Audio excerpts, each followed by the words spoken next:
স্ক্রিনে যে লাল রঙের একটি বস্তু আপনারা দেখতে পাইতেছেন, এটার নাম হলো ফাইটার রেকর্ডার বা ব্ল্যাক বক্স। এটা কিন্তু আমাদের যে এই মাইলস্টোন স্কুল অ্যান্ড কলেজে যে বিমান বিধ্বস্ত হয়েছে, সেই বিমানে কিন্তু এরকমের একটা ফাইটার রেকর্ডার বা ব্ল্যাক বক্স ছিল। এখন আসলে এটার নাম ব্ল্যাক বক্স কেন? দেখতে লাল রঙের হইলেও এটার নাম ব্ল্যাক বক্স কী কারণে? এটা আমি যদি আপনাদের থেকে একেবারে উইকিপিডিয়া থেকে পড়ে শোনাই যে এটির নামকরণের সঠিক কারণ জানা যায়নি। অনেকে মনে করেন যে আগে এটির রং কালো রঙের ছিল, তাই তখন থেকে এর নাম ব্ল্যাক বক্স।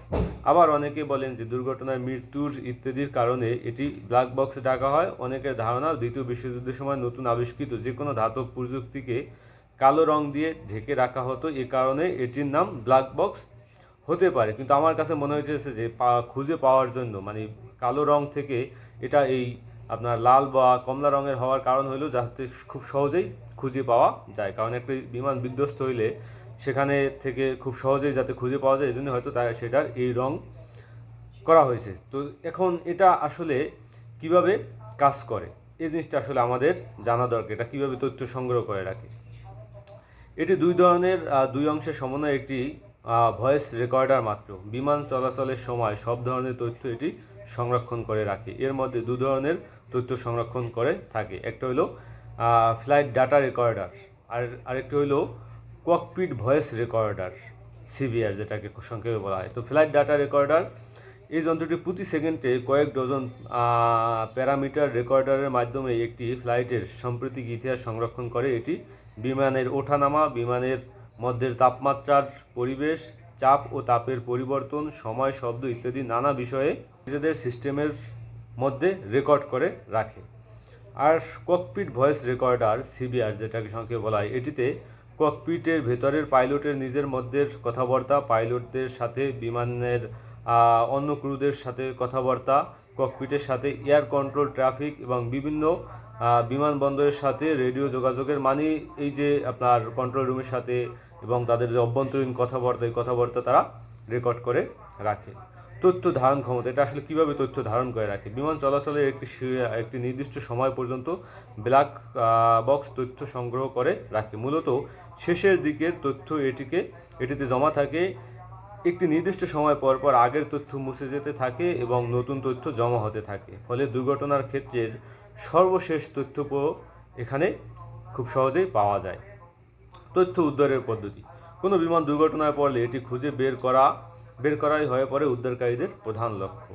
কারণ এটি পাওয়া গেলে সহজেই এই দুর্ঘটনার কারণ বের করা হয়। সম্ভবত বক্সটি উজ্জ্বল কমলা রঙের হওয়ায় সেটি খুঁজে পাওয়া সহজ হয়। সমুদ্রের তলদেশে 30 দিন পর্যন্ত এটি অক্ষত থাকতে পারে। ব্ল্যাক বক্সটি পাওয়ার পরেই বিমান দুর্ঘটনা তদন্তকারী বিমান সংস্থা এভিয়েশন বিশেষজ্ঞদের সমন্বয়ে একটি দল তৈরি করা হয়। সেই সাথে প্রযুক্তিবিদদের সমন্বয়ে তারা ব্ল্যাক বক্স থেকে তথ্য উদ্ধারের কাজটি শুরু করে। তো এখান থেকে আসলে বুঝতে পারতেছেন যে প্রায় এটা এমন একটা ডিভাইস, এটা 1000 ডিগ্রি সেলসিয়াস পর্যন্ত সে অক্ষত থাকতে পারে এবং বোঝাই যাইতেছে যে বিমান বিধ্বস্ত হলেও যাতে এটার কোনো ক্ষয়ক্ষতি না হয় এবং এটা থেকে সুনির্দিষ্ট তথ্য খুব সহজেই পাওয়া যায় এবং প্রযুক্তিবিদ্যার মাধ্যমে এখান থেকে তথ্য কালেক্ট করা যায়।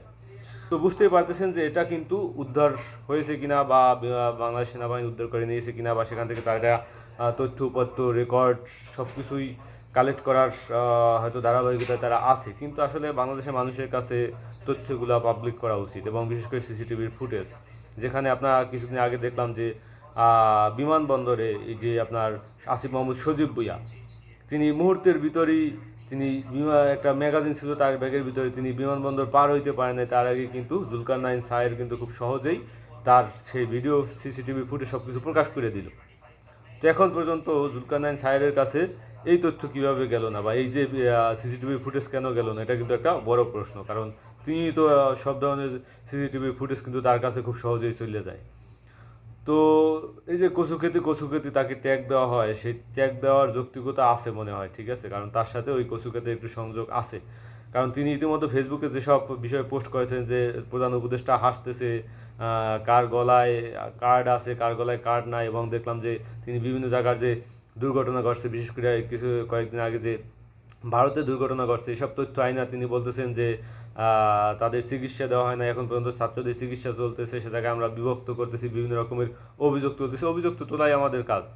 আমাদের সুস্পষ্টভাবে এই সিসিটিভির ফুটেজও দেখা দরকার, এবং এই ব্ল্যাক বক্সে কী পরিমাণে তথ্য ছিল, কেন, কী কারণ, এবং সর্বশেষ যোগাযোগ, সর্বশেষ ভয়েস রেকর্ডার কী ছিল, কী তথ্য এই পাইলট কন্ট্রোল রুমের সাথে কী ভয়েসে কী কথা বলেছেন, এটাও স্পষ্ট হওয়া দরকার। কী কারণে একেবারে হঠাৎ করে স্কুলে গিয়া তারপর বিমানটি বিধ্বস্ত হয়েছে, নাকি এর পিছনে অন্য কোনো ঘটনা আছে, এটা আসলে আমাদের জানা দরকার।